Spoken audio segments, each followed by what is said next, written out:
Y en el día de hoy vamos a abarcar el tema de lípidos complejos. Cuando hablamos de los lípidos complejos nos referimos principalmente a dos grandes familias, los glicerofosfolípidos y los esfingolípidos, que serán estos nuestro foco principal el día de hoy. Estos compuestos tienen una característica distintiva. Se localizan predominantemente en las membranas biológicas y en las lipoproteínas que circulan en nuestro torrente sanguíneo. Los esfingolípidos presentan una distribución muy específica, encontrándose casi exclusivamente en las membranas celulares con una concentración particular en la membrana plasmática. Lo que los hace especialmente interesantes desde el punto de vista funcional es que contienen una amplia variedad de estructuras carbohidratadas en su porción externa, lo que les confiere un papel crucial en los procesos de reconocimiento celular. Una diferencia química fundamental que debemos destacar es que los glicerofosfolípidos son saponificables, es decir, pueden ser hidrolizados por álcalis, excepto en el caso de los plasmalógenos. En contraste, los esfingolípidos carecen de uniones éster que sean lábiles a los álcalis, lo que facilita considerablemente su aislamiento y purificación en el laboratorio. Es interesante mencionar que históricamente los esfingolípidos fueron considerados misteriosos, como una esfinge, precisamente debido a la complejidad que representaba la característica de su estructura glucán, es decir, la porción de carbohidratos que contiene. Adentrándonos en el aspecto dinámico de estos lípidos, es fundamental comprender que los glicerofosfolípidos no son moléculas estáticas. Por el contrario, se encuentran en un estado constante de síntesis, recambio y remodelación dentro de las células. Este dinamismo se logra a través de dos vías principales. La primera es la vía de Novo, que representa la biosíntesis inicial de estos compuestos. Posteriormente, actúa la vía de remodelación, donde los ácidos grasos originales pueden ser sustituidos por nuevos ácidos grasos. Este proceso se cambio es lo que genera la extraordinaria diversidad y asimetría que observamos en los grupos asilo de los fosfolípidos celulares. Analicemos ahora los detalles de la vía de Novo. Esta ruta biosintética comienza con la acilación secuencial del glicerol 3-fosfato, aunque también puede iniciarse a partir de dihidroxiacetona fosfato, conocida como DHAP. En este proceso, dos ácidos grasos de cadena larga, en su forma activada como acil-CoA, se incorporan secuencialmente para producir ácido fosfatídico, que abreviamos como PA. El intermediario en este proceso es el ácido lisofosfatídico. El ácido fosfatídico, así formado, es posteriormente desfosforilado por una fosfatasa citosólica para generar diacilglicerol o DAG. Es importante destacar que tanto el PA como el DAG constituyen intermediarios comunes para la síntesis de triglicéridos y fosfolípidos, lo que ilustra la interconexión en las vías metabólicas lipídicas. Para la síntesis de fosfolípidos específicos como la fosfatidilcolina, abreviado como PC, y la fosfatidiletanolamina, PE, se requiere un paso de activación. La colina o etanolamina deben activarse en sus respectivas formas CDP, colina o CDP etanolamina, proceso que utiliza CTP como cofactor. Estos grupos de cabeza activados se transfieren posteriormente al DAG. Un mecanismo adicional que permite que la PC y PE reaccionen con serina libre mediante una reacción de intercambio, formando así fosfatidilcerina. Continuando con la vía de Novo, existe una ruta alternativa particularmente importante en el hígado. Aquí, la fosfatidilcolina puede formarse mediante la metilación secuencial de fosfatidiletanolamina, utilizando S-adenosilmetionina, conocida como SAM. Esta va a ser la donadora de grupos metilo. La fosfatidiletanolamina, utilizada en esta vía, proviene específicamente de la descarboxilación de fosfatidilserina. Para otros fosfolípidos como fosfatidilserina, fosfatidilglicerol y fosfatidilinositol, existe una vía alternativa donde el ácido fosfatídico se activa con CTP, formando CDP-DAG. Este compuesto activado transfiere el grupo fosfatídico a serina, glicerol o inositol, respectivamente. Un fosfolípido de particular importancia es la cardiolipina, también conocida como difosfatidilglicerol o DPG. Se forma al añadir un segundo ácido fosfatídico al fosfatidilglicerol. La cardiolipina es casi exclusiva de la membrana mitocondrial interna y es esencial para la activación eficaz de los complejos de transporte electrónico. Finalmente, los plasmalógenos representan una clase especial de lípidos mitocondriales que se forman a partir de DHAP.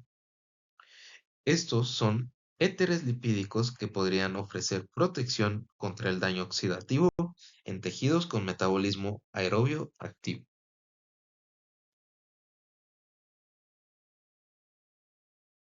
Bien, aquí podemos ver las estructuras de los donadores metilo y sulfato que intervienen en la síntesis de lípidos de membrana.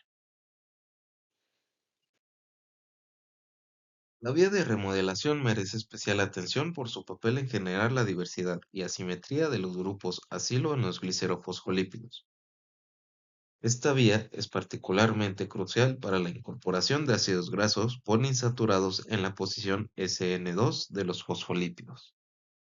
El proceso se logra mediante la acción coordinada de dos tipos de enzimas, la fosfolipasa A2, que elimina ácidos grasos específicos, y las lisofosfolípidos aciltransferasas, conocidas como LP-LAT, que sustituyen y redistribuyen los ácidos grasos.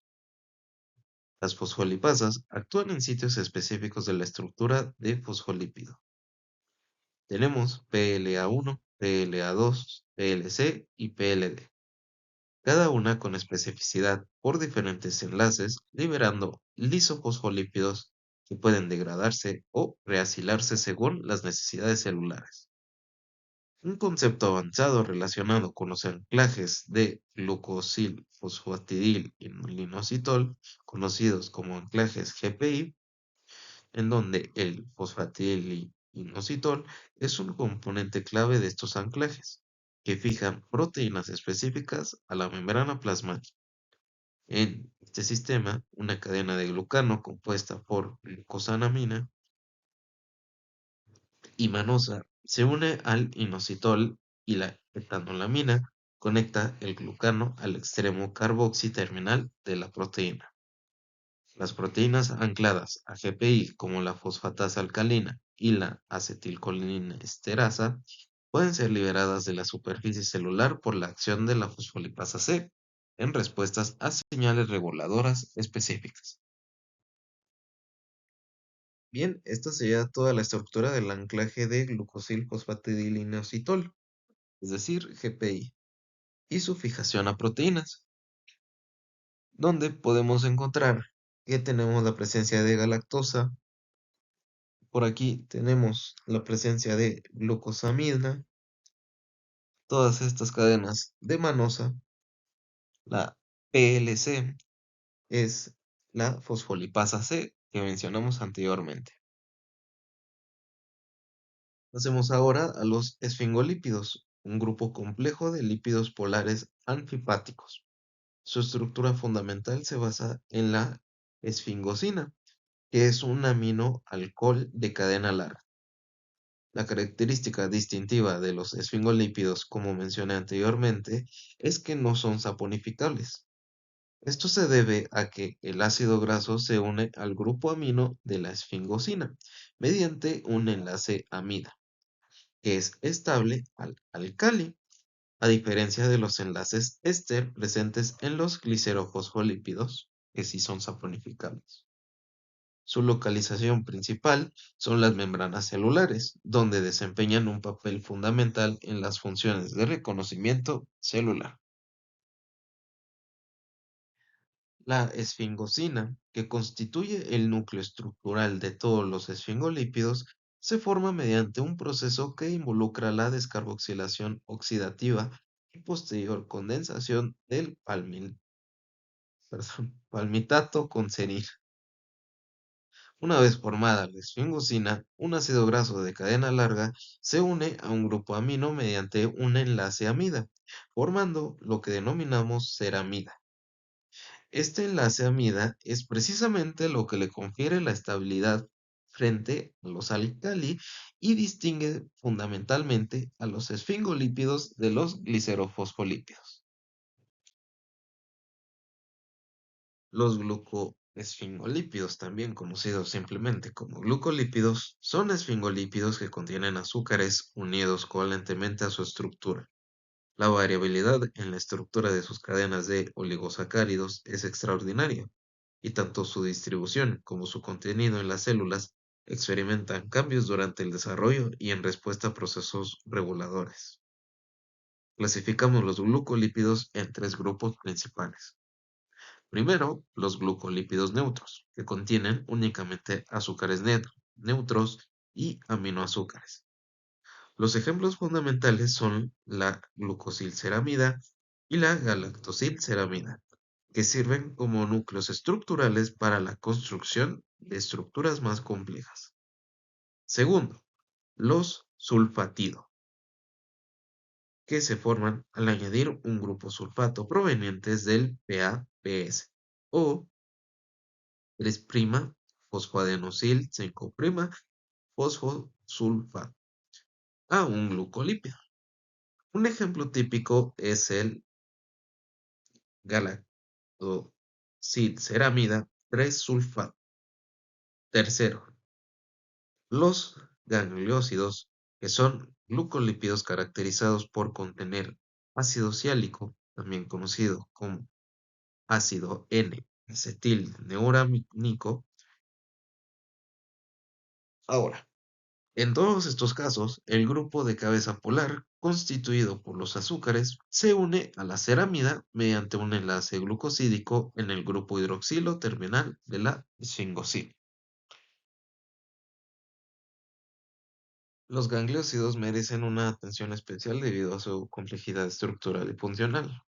Como mencioné, son glucosfingolípidos que contienen ácido siálico o ácido N-acetilneuramínico. Inicialmente fueron identificados en altas concentraciones en los ganglios del sistema nervioso central, de ahí su nombre, pero sabemos ahora que también se encuentran en membranas celulares extraneurales. Su nomenclatura sigue un sistema específico basado en el número de residuos de ácido siálico y la secuencia de carbohidratos. La letra G indica gangliósido, seguida de una letra que indica el número de ácidos siálicos. La M para mono, es decir, un único ácido siálico. D, T y Q indican 2, 3 y 4 residuos de ácido siálico, respectivamente. El número que acompaña como en GM1 se refiere a la estructura específica del oligosacárido y está relacionado con la movilidad electroforética en cromatogramas donde los gangliósidos más grandes migran más lentamente. Ahora, un aspecto clínicamente relevante de los glucolípidos se relaciona con su degradación. Los oligosacáridos complejos de los glucolípidos se degradan secuencialmente en los lisosomas mediante una serie de exoglucosidasas específicas. Los defectos en esta degradación secuencial causan un grupo de enfermedades conocidas como enfermedades de almacenamiento lisosomal, específicamente esfingolipidosis y gangliosidosis. Estas son enfermedades de herencia autosómica recesiva. Un dato importante es que los heterocigotos son asintomáticos, lo que indica que una sola copia funcional del gen es suficiente para mantener un recambio normal de estos lípidos. La característica patológica común es la acumulación de lípidos no digeridos en cuerpos de inclusión dentro de las células, lo que interfiere con la función lisosomal normal. Entre los ejemplos más representativos tenemos las enfermedades de Tay-Sachs, causadas por la acumulación de GM2 debido a la ausencia de exosaminases A lisosomal, lo que resulta en retraso mental y ceguera. La enfermedad de Fabry se debe a la deficiencia de alfa-galactosidasa lisosomal con acumulación de globotriazosilceramida. La enfermedad de Gaucher resulta de la deficiencia de beta-glucosidasa, también conocida como glucocerebrosidasa, acumulando glucocerebrósido y causando hepatomegalia y neurodegeneración. Una estrategia terapéutica prometedora para algunas de estas enfermedades es el tratamiento enzimático sustitutivo.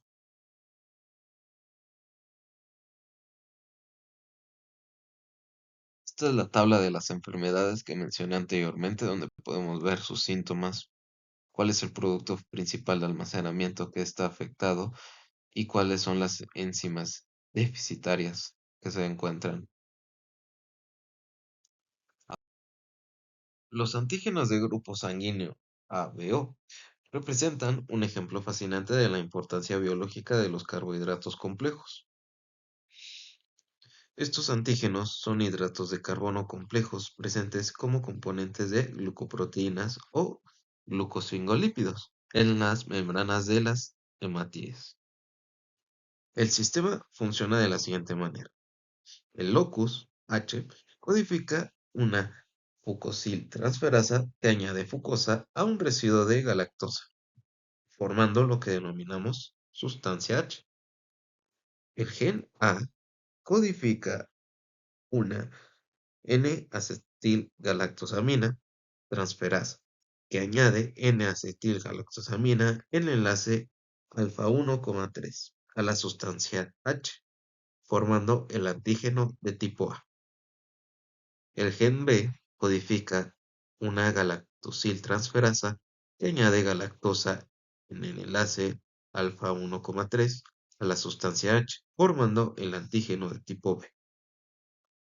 Esto resulta en individuos con sangre tipo A que expresan antígeno A, tipo B que expresan antígeno B, tipo AB que expresan ambos antígenos o tipo O que solo expresan sustancia H sin antígenos A ni B. Desde el punto de vista inmunológico, las personas con tipo A desarrollan anticuerpos anti-B. Las de tipo B desarrollan anticuerpos anti-A. Las de tipo AB no tienen anticuerpos contra A ni B, siendo receptores universales. Y las de tipo O tienen anticuerpos anti-A y anti-B, siendo este el donador universal. Y bueno, para concluir, abordaremos conceptos avanzados relacionados con los glucolípidos como sitios de unión para patógenos. Las bacterias utilizan adhesinas, que son lectinas presentes en estructuras pilosas, para reconocer e interactuar con estructuras carbohidratadas específicas en glucolípidos, glucoproteínas y proteoglicanos de las células huésped. Aunque estas interacciones son débiles de manera individual, su naturaleza multivalente las hace muy fuertes en conjunto. Un ejemplo clásico es la toxina del cólera de Vibrio cholerae, que se une específicamente al gangliósido GM1 en las células de la mucosa intestinal, activando la adenilato ciclasa, causando diarrea osmótica.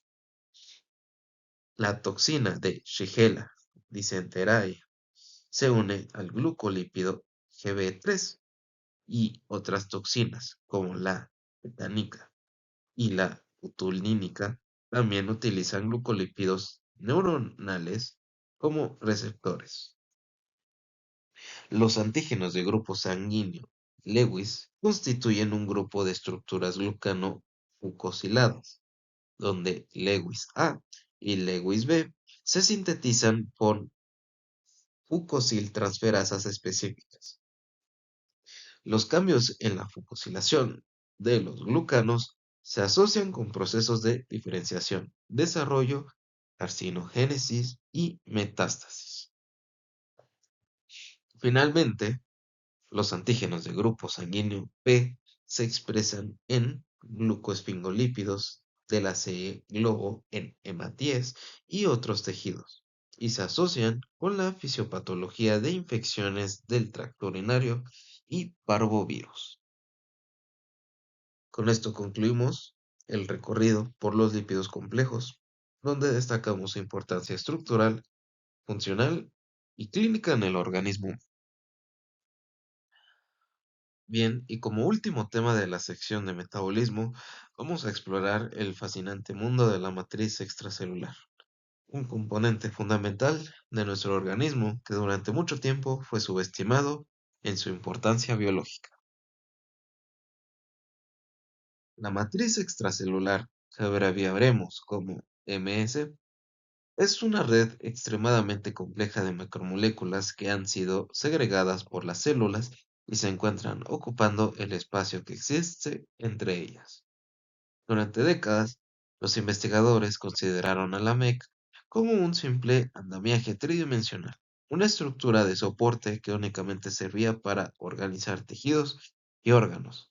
Sin embargo, los avances científicos nos han revelado que su función va mucho más allá de ser un mero soporte estructural. Actualmente sabemos que la MEC desempeña un papel crucial en la regulación de procesos celulares fundamentales. Controla la proliferación celular, es decir, la capacidad de las células para dividirse y multiplicarse. También regula la diferenciación, que es el proceso mediante el cual las células adquieren características especializadas. Además, influye en la migración celular y la supervivencia de las células. Los componentes principales de la MEC incluyen los colágenos, que son las proteínas más abundantes, la elastina, que proporciona elasticidad, las glucoproteínas no colagenosas y los proteoglucanos, que actúan como formadores de gen. Estos componentes son segregados por diferentes tipos de células según las necesidades específicas de cada tejido. Es importante comprender que estos componentes forman un lecho gelatinoso tridimensional donde las células se desarrollan y funcionan. Las proteínas de la MEC no solo rodean a las células, sino que también se unen directamente a su superficie, transmitiendo señales mecánicas que resultan del estiramiento y la comprensión de la que experimentan los tejidos.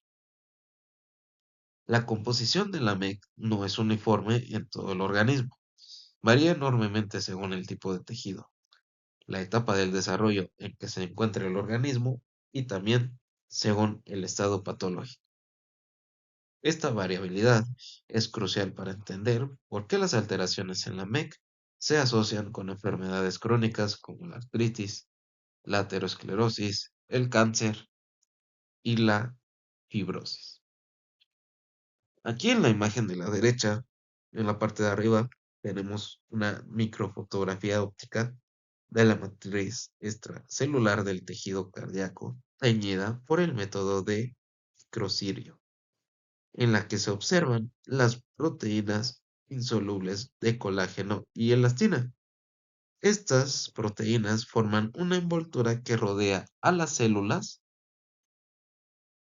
y se encuentran incluidas en una matriz soluble y gelatinosa de polisacáridos y glucoconjugados, ácido hialurónico y proteoglicanos. Las células interactúan con los componentes de la MEC respondiendo a las señales mecánicas a través de las proteínas de la superficie celular como integrinas, laminina y fibronectina. En la parte de abajo tenemos una tinción con ácido periódico de Schiff, abreviado como PAS, de las membranas basales de los túbulos renales. La tensión PAS es específica del componente de la MEC correspondiente a los proteoglucanos.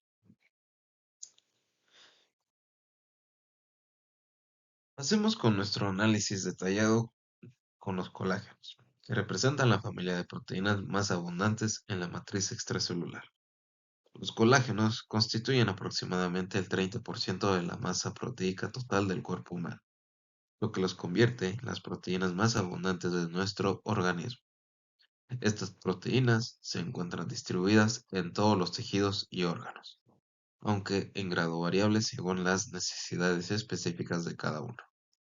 Los científicos han identificado más de 25 tipos diferentes de colágenos, los cuales se clasifican según su función específica, sus dominios estructurales y su organización supramolecular, es decir, cómo se asocian entre sí para formar estructuras más complejas. Para facilitar su estudio, los colágenos se dividen en dos grandes grupos: los colágenos formadores de fibrillas, también conocidos como fibrilares, y los colágenos no fibrilares. Los colágenos fibrilares forman las fibras de colágeno, que son los componentes estructurales más abundantes del ambiente. Su importancia radica en que proporciona flexibilidad y resistencia a la tracción, propiedades que son fundamentales para mantener la arquitectura e integridad de los tejidos. Entre los tipos más importantes está el colágeno tipo 1, que es el más abundante, representando aproximadamente el 90% de todos los colágenos. Tiene una distribución amplia y se encuentra en la piel, tendones, huesos, corazón y ligamentos. El colágeno tipo 4, por otro lado, es formador de membranas basales y se localiza en epitelios y mucosas. Aquí tenemos los 25 tipos de colágeno, su clase y su distribución. Ahora pasemos a ver la estructura de triple hélice de los colágenos. Las moléculas de colágeno están compuestas por tres polipéptidos individuales llamadas cadenas alfa. La triple hélice se forma cuando estas tres cadenas polipeptídicas adoptan una conformación helicoidal levógira, es decir, que gira hacia la izquierda y se enrolla una sobre la otra, formando lo que denominamos una superhélice o estructura superhelicoidal. La formación de esta estructura tan específica depende de una característica fundamental de la secuencia de aminoácidos del colágeno. Cada tercer aminoácido debe ser siempre glicina. ¿Y esto por qué? Porque la glicina es el único aminoácido lo suficientemente pequeño como para caber en la región central de la triple hélice, donde el espacio es muy limitado. La secuencia repetitiva característica del colágeno es glicina XY, donde X y Y representan posiciones que frecuentemente son ocupadas por prolina e hidroxiprolina, respectivamente. La prolina y la hidroxiprolina son aminoácidos particulares que confieren rigidez a la hélice debido a que su estructura química restringe la rotación de los enlaces peptídicos y aporta volumen a la estructura.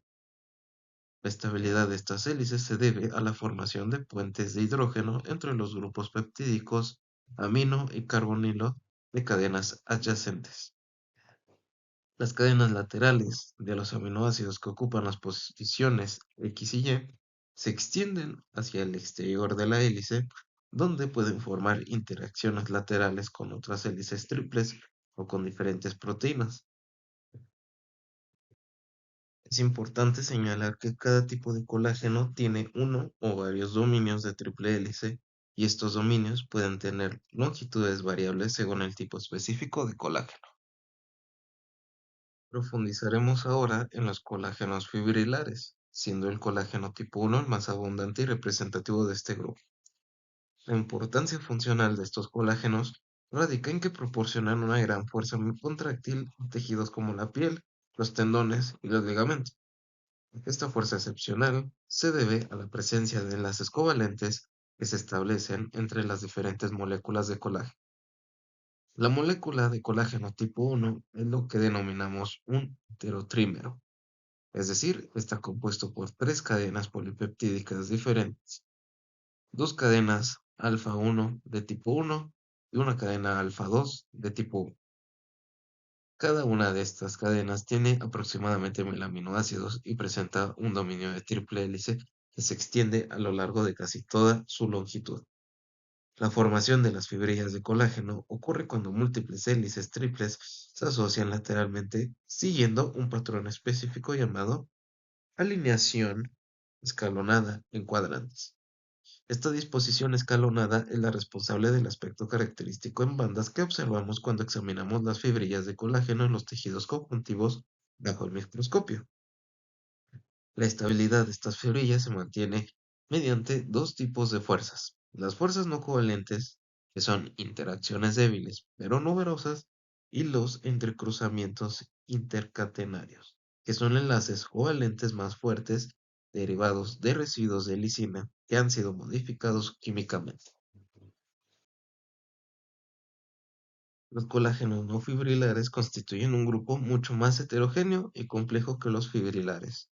Su característica distintiva es que poseen segmentos de triple hélice de longitud variable, pero estos segmentos están interrumpidos por uno o más segmentos que no adoptan la conformación helicoidal.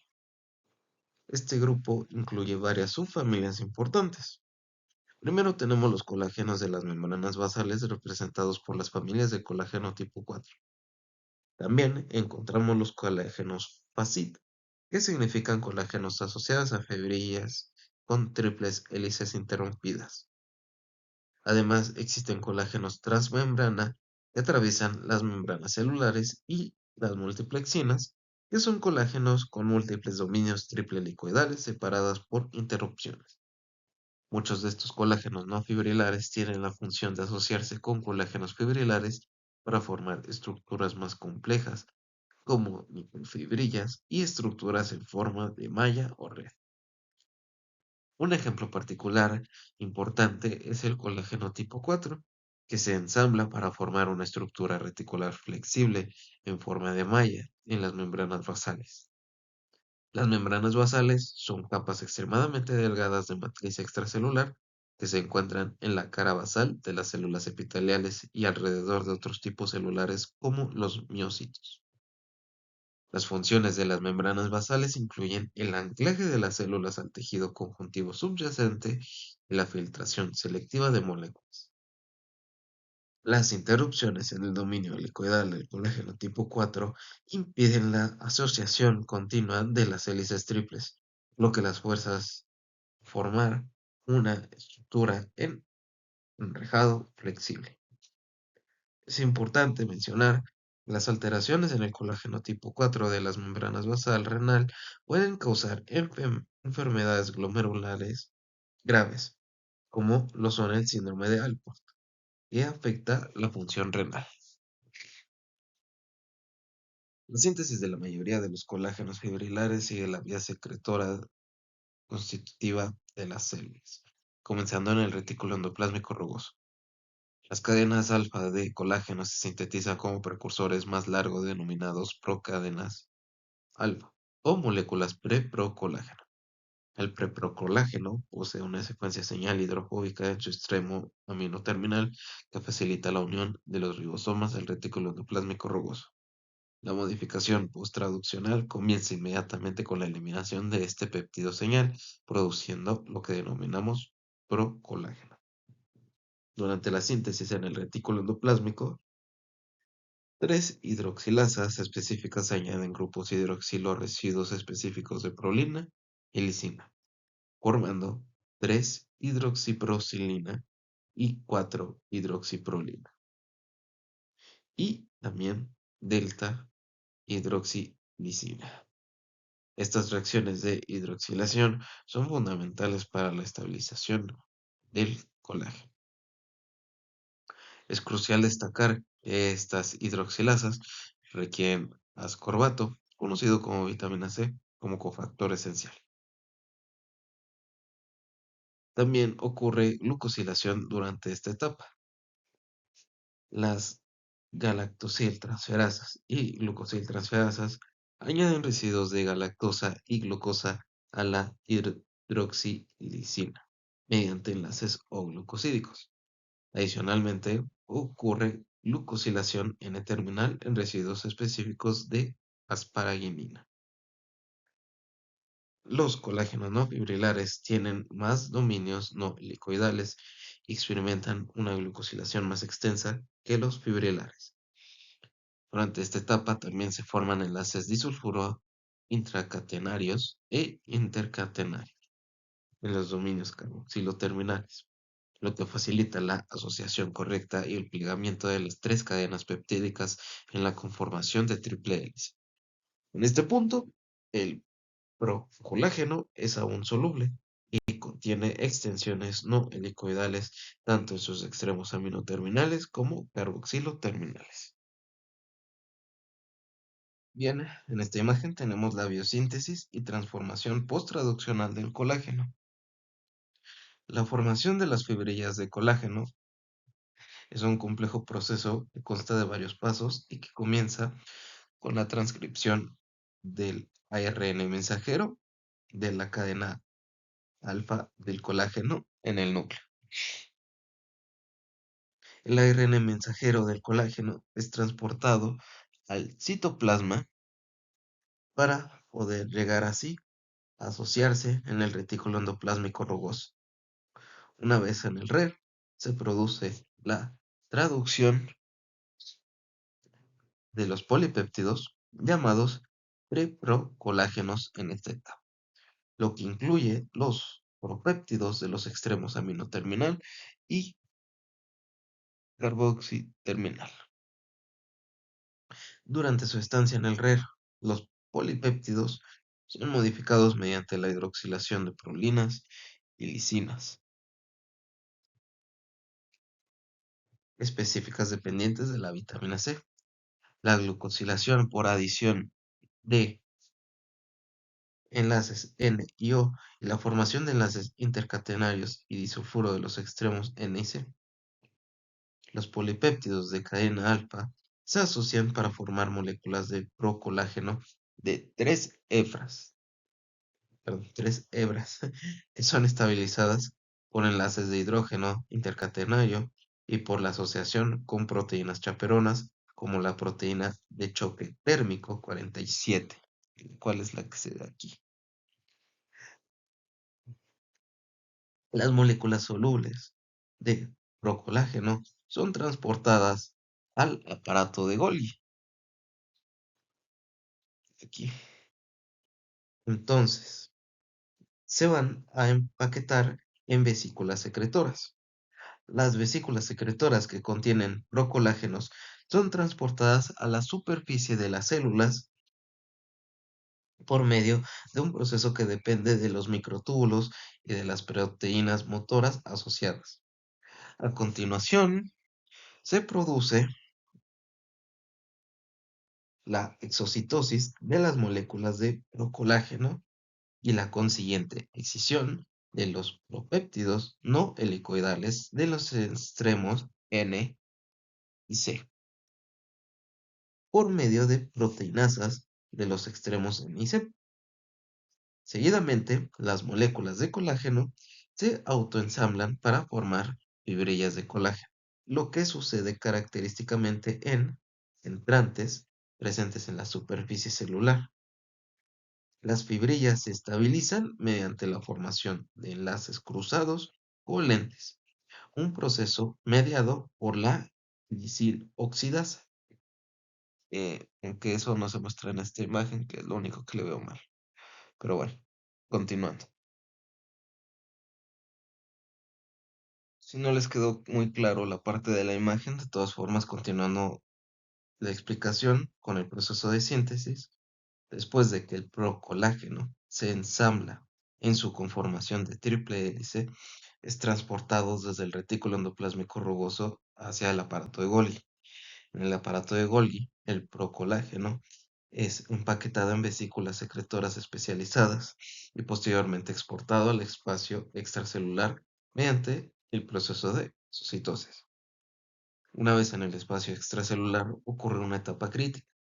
Las extensiones no helicoidales del procolágeno, tanto aminoterminales como carboxiloterminales, son eliminadas por proteínas específicas de procolágeno. Estas enzimas están especializadas en reconocer y cortar estos dominios específicos.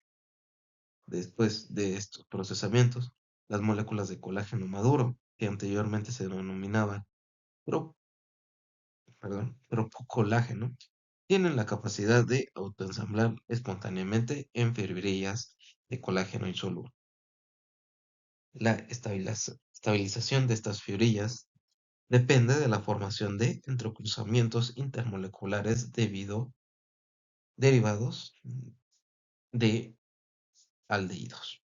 La enzima responsable de este proceso es la lisinoxidasa, que no debe confundirse con la lisilhidroxilasa que mencionamos anteriormente. La lisiloxidasa realiza una desaminación oxidativa del grupo epsilon amino de algunos residuos de lisina e hidroxilisina, generando derivados aldehídicos altamente reactivos conocidos como alicina e hidroxialicina.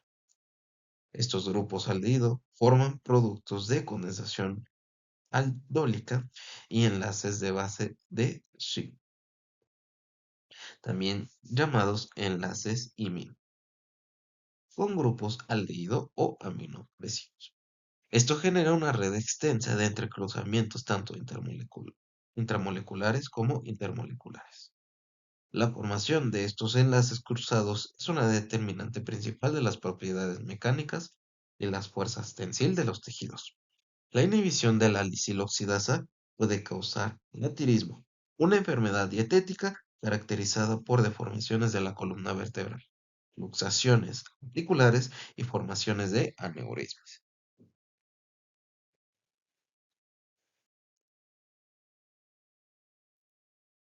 Bueno, aquí se ve lo que acabamos de explicar, la formación de los entrecruzamientos del colágeno, donde la alicina y la hidroxialicina son precursores de la formación de entrecruzamientos del colágeno.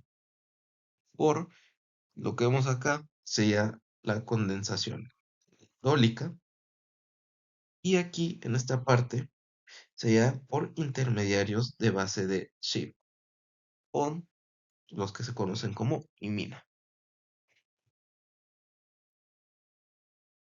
Bien, habiendo analizado los colágenos en detalle, ahora dirigiremos nuestra atención hacia las otras proteínas importantes que componen la matriz extracelular. Además de los colágenos, la MEC contiene otras proteínas fundamentales que contribuyen significativamente tanto a sus propiedades mecánicas como a sus funciones biológicas específicas. Entre estas proteínas destacan la elastina, que proporciona la elasticidad a los tejidos, la fibronectina, que actúa como una proteína de adhesión, y la laminina, que es componente esencial de las membranas basales. Cada una de estas proteínas tiene características estructurales y funcionales únicas que complementan las propiedades del colágeno.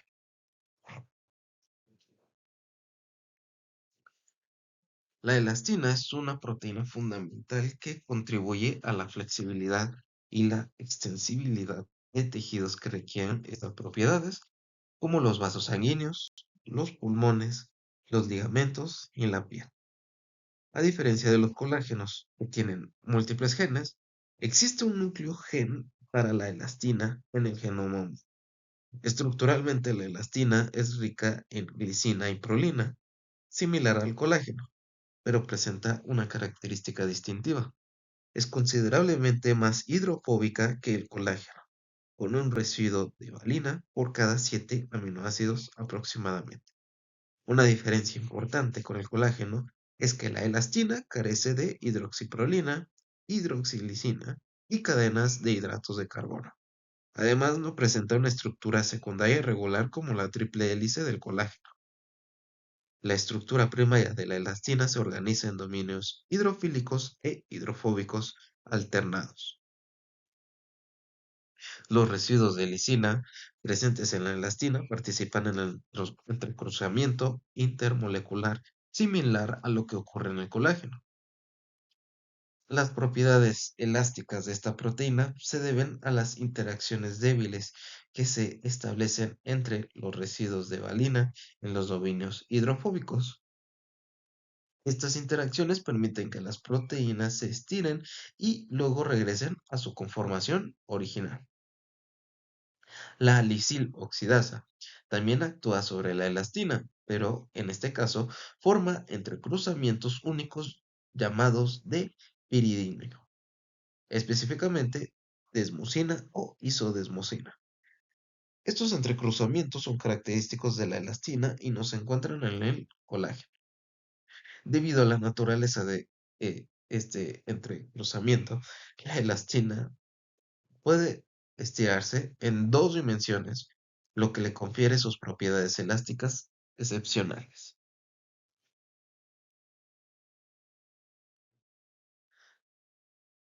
La fibronectina es una glucoproteína que presenta una distribución dual muy interesante. Se encuentra tanto formando parte de la matriz extracelular como circulando en el plasma en forma soluble. Estructuralmente es un dímero compuesto por dos subunidades polipeptídicas idénticas que están unidas por enlaces disulfuro. La fibronectina está organizada en dominios funcionales distintos denominados tipo 1, 2 y 3. Esta organización modular le permite unirse simultáneamente a otros componentes de la matriz extracelular y a la superficie celular, actuando como una proteína de adhesión. Una característica particularmente importante de la fibronectina es la presencia de un péptido corto con la secuencia arginina, glicina, ácido aspartico, abreviado como RGD, en su dominio tipo 3. Esta secuencia RGD es reconocida y se une específicamente a las integrinas, que son receptores de la superficie celular. La diversidad funcional de las fibronectinas se va aumentando por la existencia de al menos 20 isoformas diferentes, todas producidas por empalme alternativo de un único ARN mensajero. Este empalme alternativo está regulado de manera específica según el tipo de tejido y durante procesos como la embriogénesis, la cicatrización y la oncogénesis. Por otra parte, las lamininas constituyen una familia de glucoproteínas no colagenosas que son componentes esenciales de la membrana basal. Son moléculas grandes con estructuras heterotrimérica compuestas por tres tipos de cadenas denominadas alfa, beta y gamma, que combinan para formar al menos 15 variantes diferentes de lamininas. Estas tres cadenas se asocian formando una molécula con forma cruciforme asimétrica, manteniéndose unida por enlaces disulfuro.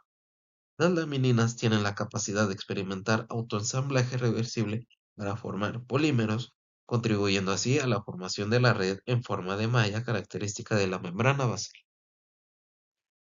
Las lamininas interaccionan con las células a través de múltiples sitios de unión distribuidos en su estructura. Su conexión con el colágeno tipo 4 se establece mediante una proteína llamada nidógeno o entactil, que posee un sitio de unión específico para el colágeno y una secuencia RGD para interaccionar con las integrinas. El nidógeno desempeña un papel fundamental en la formación de estos entrecruzamientos entre la laminina y el colágeno tipo 4, creando un andamiaje tridimensional estable que sirve como base para el anclaje celular.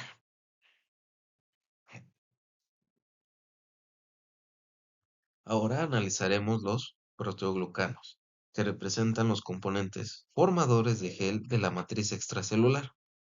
Clásicamente, a estos componentes se les conocía como sustancia basal o sustancia fundamental.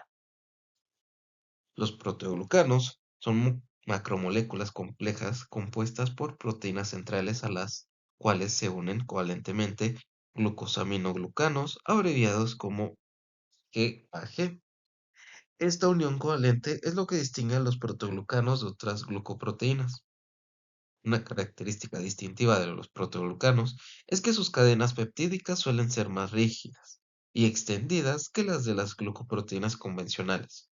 Además, contienen una porción mucho mayor de hidratos de carbono, generalmente más del 95% de su peso molecular total.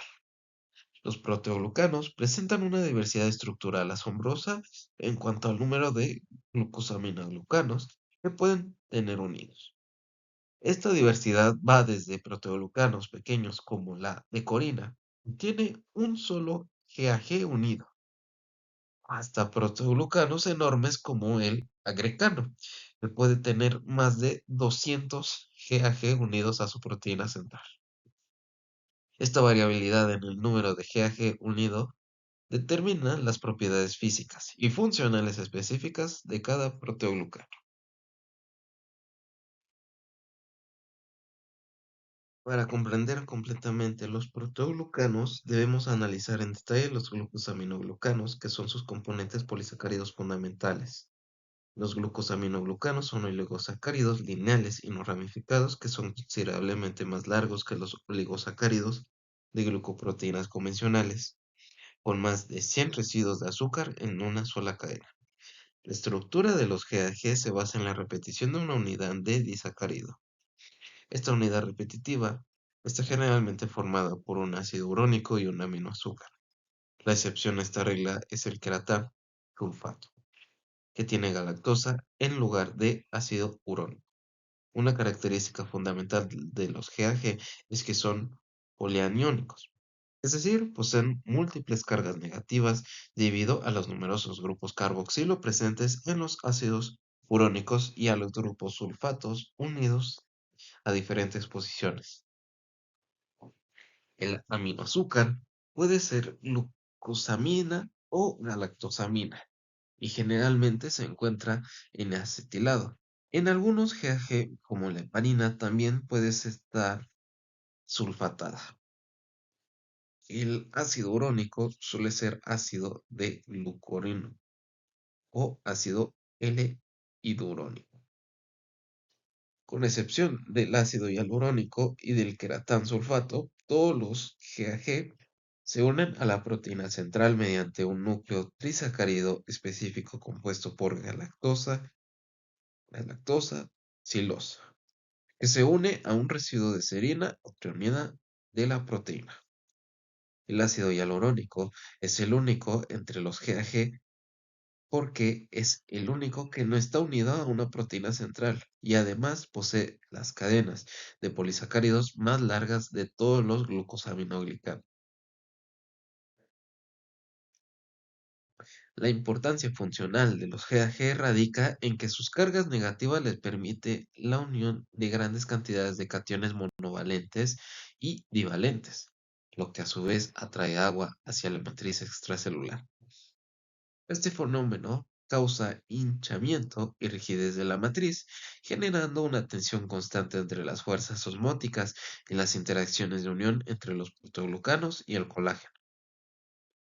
La estructura altamente hidratada de la matriz extracelular resultante proporciona propiedades mecánicas únicas: rigidez, flexibilidad y compresibilidad. Estas propiedades permiten al tejido resistir la torsión y absorber el choque mecánico, como ocurre en los discos intervertebrales.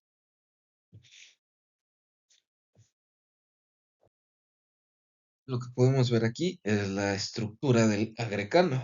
Las asociaciones entre los protoglucanos y el ácido hialurónico forman una estructura de agrecano en la MEC. La extensión de esta estructura proporciona una disposición tridimensional de protoglucanos unidos al ácido hialurónico, lo que crea una matriz rígida, estructura en escobillo, en la que están incrustados el colágeno y otros componentes de la meca.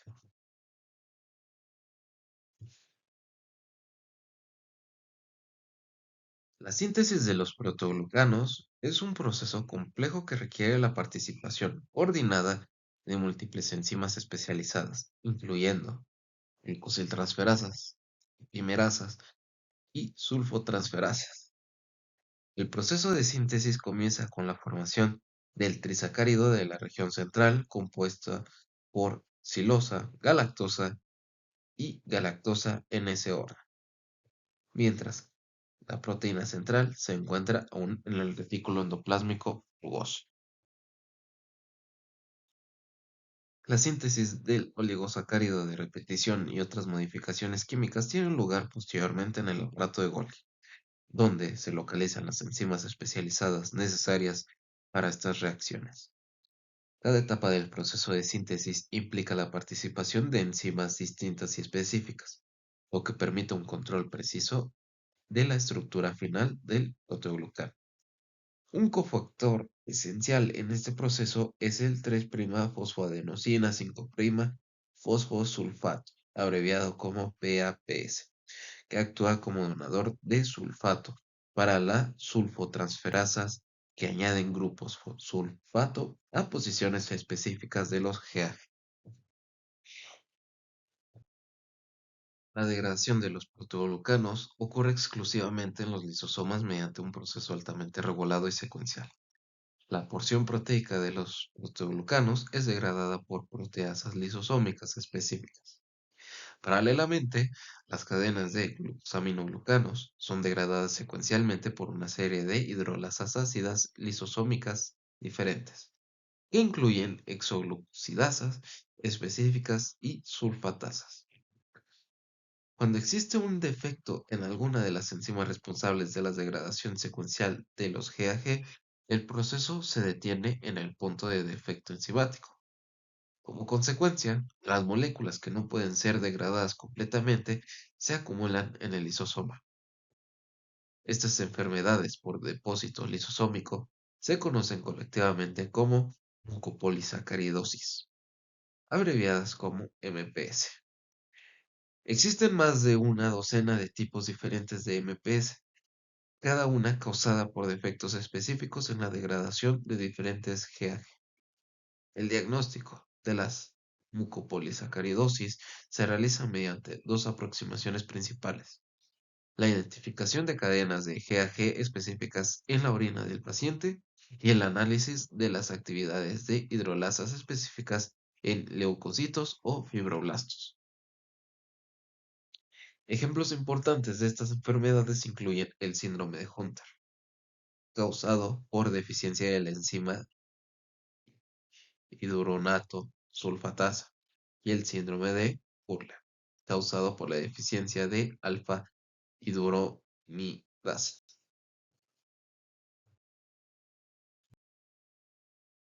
Lo que aquí tenemos es el ejemplo de la degradación del heparansulfato, en donde sigue una secuencia definida de actividad hidrolasa en el lisosoma.